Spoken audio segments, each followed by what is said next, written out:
മാധ്യമപ്രവർത്തകർ രാഷ്ട്രീയക്കാരായി മാറുന്നത് നാം കേരളത്തിൽ കണ്ടിട്ടുണ്ട്. പലരും മന്ത്രിയാവുകയും ചെയ്തിട്ടുണ്ട്. പക്ഷേ ഈ ചാനലിൽ നിന്ന് രാഷ്ട്രീയം പറയുകയാണ് റിപ്പോർട്ടർ ചാനലിലെ അരുൺ. അദ്ദേഹം പലർക്കും ഇപ്പോൾ വലിയ പ്രതിസന്ധിയല്ലേ ഉണ്ടാക്കുന്നത്. കാരണം അതൊരു അനാവശ്യമായ വിവാദങ്ങൾ ഉണ്ടാക്കി എങ്ങനെയെങ്കിലും ആ ചാനലിനെ മുന്നിലെത്തിക്കുക എന്ന നിലപാടില്ലാത്ത രീതിയിലേക്ക് തരം താഴുകയല്ലേ ആ ചാനൽ ചെയ്യുന്നത്.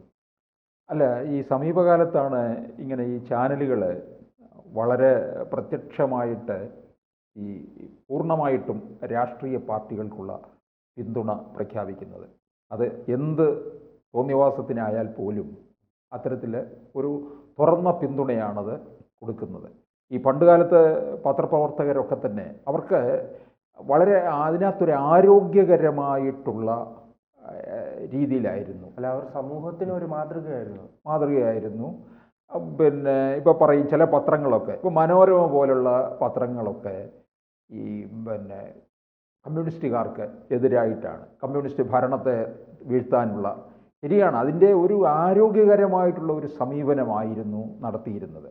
അത് മനോരമ എന്താ എഴുതിയിരിക്കുന്നത് എന്നുള്ളത് അന്ന് കോൺഗ്രസിൻ്റെ ദേശീയ നേതൃത്വം പോലും അന്വേഷിക്കുമായിരുന്നു എന്നുള്ളതാണ്. അപ്പം അന്ന് ഒരു പത്രം വിചാരിച്ചു കഴിഞ്ഞാൽ അത് ഭരണത്തെ വീഴ്ത്താനും നിലനിർത്താനും ഒക്കെ കഴിഞ്ഞിട്ടുള്ള കാലം ഉണ്ടായിട്ടുണ്ട്. പക്ഷേ ഇപ്പോൾ നമ്മൾ കാണുന്നത് ഒരു അതിരല്ല, അതിനൊരു നിലവാരം ഇല്ലാത്ത തരത്തിൽ ഇപ്പോൾ ഇവിടെ വന്നിരിക്കുന്നത് റിപ്പോർട്ടർ ചാനൽ അല്ലേ, അതിൽ ഡോക്ടർ അരുൺ, അദ്ദേഹമൊക്കെ പൊളിറ്റിക്സിൻ്റെ ഡോക്ടറേറ്റുള്ള ആളാണ് കേട്ടോ. കാര്യവട്ടം ക്യാമ്പസിലെ അധ്യാപകനായിരുന്നു, അസോസിയേറ്റ് പ്രൊഫസറായിരുന്നു. അതിൽ നിന്നൊക്കെ വിരമിച്ചതല്ല, സ്വയം വിരമിക്കൽ നടത്തി മാധ്യമ പ്രവർത്തനത്തിലേക്ക് പോയിരിക്കുന്നു. അത് എന്തെങ്കിലും ആകട്ടെ, അത് അവരവരുടെ ഇഷ്ടവും താല്പര്യവും. പക്ഷേ ഇത് തീരെ മറ്റുള്ളവരെ ഒരു ജനാധിപത്യ മര്യാദ ഇക്കാര്യത്തിൽ പുലർത്താതിരിക്കുക, അതാണ് നമ്മളിപ്പം കണ്ടിരിക്കുന്നത്. പല കാര്യങ്ങളിലും ഒരുതരം മോശമായ ഇടപെടൽ നടത്തിയിട്ടുണ്ട്. നമുക്കറിയാം, ഈ അരുണ്ട കാര്യം പറയുമ്പോൾ ഈ കേരളത്തിലെ സ്കൂൾ കലോത്സവത്തിൽ അല്ലേ, വെജിറ്റേറിയൻ ഭക്ഷണം ഒഴിവാക്കിയിട്ട് അതിനകത്ത് അതൊക്കെ എത്ര മോശമായ തരത്തിലാണ് ഇതിനെയൊക്കെ വ്യാഖ്യാനിച്ചുകൊണ്ട് വന്നിട്ടുള്ളതൊക്കെ. ഇങ്ങനെയാണോ ഒരു സമീപനം നടത്തേണ്ടത് മാധ്യമ പ്രവർത്തനത്തിലൂടെ? അപ്പോൾ ഇവരുടെ ലക്ഷ്യമെന്ന് പറഞ്ഞാൽ മാധ്യമങ്ങളിൽ വെച്ച് മുൻപിലെത്തുക എന്നുള്ളതാണ്. അല്ല, അതിനുവേണ്ടി എന്ത് തോന്നിയവസം പറയല്ലേ. അതാണ് അതിൻ്റെ ഞാൻ മുമ്പേ എത്തുക എന്നുള്ളതാണ്. അതാണിപ്പോൾ ഇവിടെയും കണ്ടിരിക്കുന്നത്. ഇവിടെ ഛത്തീസ്ഗഡിലെ ഈ 2 കന്യാസ്ത്രീകൾ ജാമ്യത്തിൽ ജയിൽ മോചിതരായി വരുന്ന അവസരത്തിൽ അവിടെ എല്ലാവരും ഉണ്ടായിരുന്നു. മത നേതാക്കന്മാരും MLA-മാരും MP-മാരും അതുപോലെ മറ്റ് പ്രധാനപ്പെട്ട പാർട്ടികളുടെ നേതാക്കന്മാരും ഒക്കെ ഉണ്ടായിരുന്നു. അപ്പോൾ അവിടെ BJP-യുടെ ചില ഇടപെടലാണ് ഈ അരുണിന് വലിയൊരു അസഹിഷ്ണുത ഉണ്ടാക്കി വെച്ചത്. വലിയൊരു ഇടതുപക്ഷക്കാരനാണെന്നാണ് അരുണിൻ്റെ ഒരു ധാരണ. നമ്മൾ ഈ ഇടതുപക്ഷം എന്നൊക്കെ പറഞ്ഞു കഴിഞ്ഞാലുണ്ടല്ലോ, അതിനകത്ത് അവരൊക്കെ എപ്പോഴും വളരെ ക്രിയേറ്റീവായിട്ടുള്ള ആൾക്കാരായിരിക്കും. പണ്ട് അങ്ങനെയാണ്.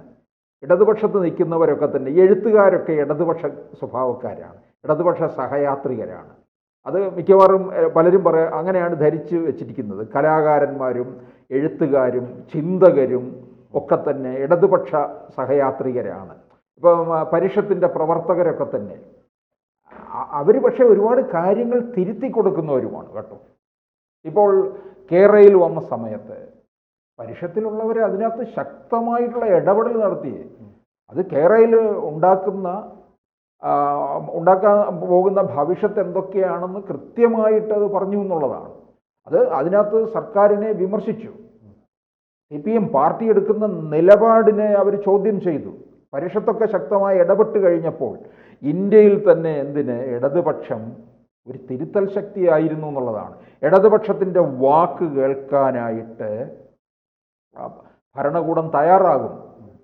എന്തുകൊണ്ട് തയ്യാറാകുന്നു എന്ന് ചോദിച്ചാൽ അവരിൽ നിന്ന് വരുന്നത് അത്രത്തോളം ക്രിയേറ്റീവായിട്ടുള്ള നിർദ്ദേശങ്ങളാണ് എന്നുള്ളതാണ്.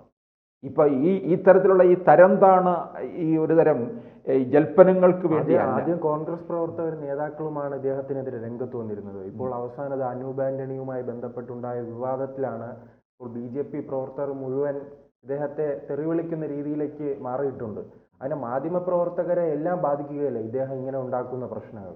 അന്ന് മാധ്യമപ്രവർത്തകരെ മുഴുവൻ തെറ്റായ രീതിയിൽ കാണാൻ തുടങ്ങും. ഇപ്പം BJP എടുത്തിട്ടുള്ള ചില നിലപാടുകളും അവിടെ അക്കാര്യത്തിൽ നടത്തിയ സമീപനവുമാണ് ഇവർക്ക് വേണ്ട തരത്തിൽ ഇഷ്ടപ്പെടാതെ വന്നത്. കാരണം ഇപ്പോൾ ഇവരുടെ മോചനത്തിന് വേണ്ടി പ്രധാനമന്ത്രിയും അമിത്ഷായും ഒക്കെ ഇടപെട്ടു എന്നുള്ളതാണ്. ഇതൊരു ജാമ്യമെന്ന് പറയുന്നത് ഒരു താൽക്കാലിക വിജയമാണ്. ഇനിയും അതിൻ്റെ ചില കൃത്യങ്ങൾ നടത്തി തീർക്കാനുണ്ട്. കേസ് നിലനിൽക്കുന്നുണ്ട്. പക്ഷേ ഇവരുടെ ഇപ്പം ബ്രിട്ടാസിൻ്റെയൊക്കെ ഒരു ആഹ്ലാദ പ്രകടനം കണ്ടു കഴിഞ്ഞാൽ ബ്രിട്ടാസ് ഒരാൾ വിചാരിച്ചിട്ടാണ് ഈ ജാമ്യം കിട്ടിയതും കേരളത്തിലെ ക്രൈസ്തവ സമൂഹത്തിൻ്റെ മുഴുവൻ രക്ഷകനായിട്ട് ഞാനും എൻ്റെ പ്രസ്ഥാനവും പിണറായി വിജയനും മാത്രമാണ് എന്നൊരു ധാരണ ഉണ്ടാക്കി വയ്ക്കാനാണ് ബ്രിട്ടാസിൻ്റെ ശ്രമം നടന്നത്. അതാണ് ഈ മധുരം വിതരണം ചെയ്യുന്നതിലൊക്കെ കണ്ടത് അത്തരത്തിലുള്ള കാര്യങ്ങളാണ്.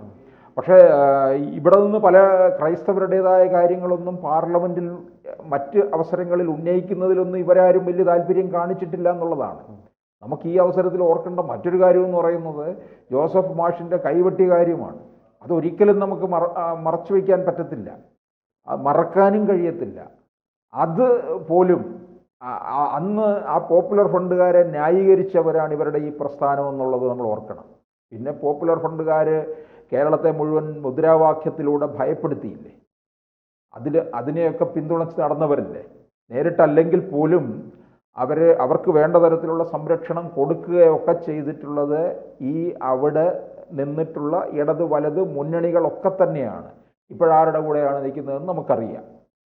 അപ്പോൾ ഇത് തുടർന്നുള്ള തെരഞ്ഞെടുപ്പ് മുമ്പിൽ കണ്ടുകൊണ്ടുള്ള ക്രൈസ്തവ സമൂഹത്തിനെ മുഴുവൻ കൊണ്ടുവരുന്നതിന് വേണ്ടി ഇങ്ങോട്ടേക്ക് UDFിൽ നിന്ന് അകന്നു പോയവരെ ഇങ്ങോട്ടേക്ക് കൊണ്ടുവരിക, LDFിനോട് ചായ്വ് ഉണ്ടായിരുന്നെങ്കിൽ അത് നിലനിർത്തുക, BJPയുമായി ഉണ്ടാക്കിയ ബന്ധം തകർത്ത് കളയുക, ഇതാണ് അവരുടെ ലക്ഷ്യം. അതിനുവേണ്ടി ഈ ഇത്തരത്തിലുള്ള മാധ്യമപ്രവർത്തകരുടെയും മാധ്യമങ്ങളുടെയും സഹായം തേടി എന്നുള്ളതാണ്. അതിനൊത്തു നിന്ന് കുരയ്ക്കുന്ന ഒരാളായി മാറുകയാണ്. അല്ലാതെ അതിനകത്തെ ഇദ്ദേഹത്തിനെതിരെ നിരന്തരം വിമർശനങ്ങൾ ഉണ്ടായിട്ടും ഇദ്ദേഹം ഒരു മാറ്റത്തിന് തയ്യാറാകാത്തത് എന്താണ്? ഇത് വേറെ പ്രസ്ഥാനത്തിന് കീഴ്പ്പെട്ട് നിൽക്കുകയല്ലേ? മറ്റ് ഈ തരംതാണ രാഷ്ട്രീയ പ്രവർത്തനത്തിന് കീഴ്പ്പെട്ട് നിൽക്കുന്നു. പിന്നെ ചാനൽ നടത്തുന്ന മുതലാളിയുടെ താല്പര്യത്തിന് വശംവദനായി നിൽക്കുന്നു. അപ്പോൾ പിന്നെ സ്വന്തം നട്ടലിൽ പണയം വെച്ച് നിൽക്കുകയല്ലേ? അപ്പം പൊളിറ്റിക്സ് പഠിപ്പിച്ചിട്ടുള്ള ആളാണ്, പൊളിറ്റിക്സ് അറിയാവുന്ന ആളാണ്. അപ്പോൾ ഇതിനകത്ത് തൻ്റേതായ ഒരു വ്യക്തിത്വം നിലനിർത്താനായിട്ട് കഴിയുന്നില്ല എന്നുള്ളതാണ്. എന്തെങ്കിലുമൊക്കെ പറയുക, ആകെക്കൂടി ഒരു ഇളക്കം ഉണ്ടാക്കിയെടുക്കുക. ഇത് പിന്നെ മൊത്തത്തിൽ വരുമ്പോൾ ഇത് BJPക്ക് ഇവിടെ യാതൊരു റോളുമില്ല. BJPയാണ് ഇതില്ലാതാക്കിയത്, ഇവരെ ഇത്തരത്തിൽ ജയിലിൽ എത്തിച്ചത് എന്നുള്ള രീതിയിൽ സ്ഥാപിക്കാനുള്ള ഒരു ശ്രമവുമാണ് നടത്തിയത്. അപ്പോൾ ഇത്തരത്തിലുള്ള മാധ്യമ പ്രവർത്തനം വലിയ തെറ്റായ സന്ദേശമായിരിക്കും കൊടുക്കുക. കൂടുതൽ വാർത്തകളും വിശേഷങ്ങളും നിങ്ങളിലേക്ക് എത്താൻ ABC മലയാളം സബ്സ്ക്രൈബ് ചെയ്യുക, ബെൽ ബട്ടണും അമർത്തുക.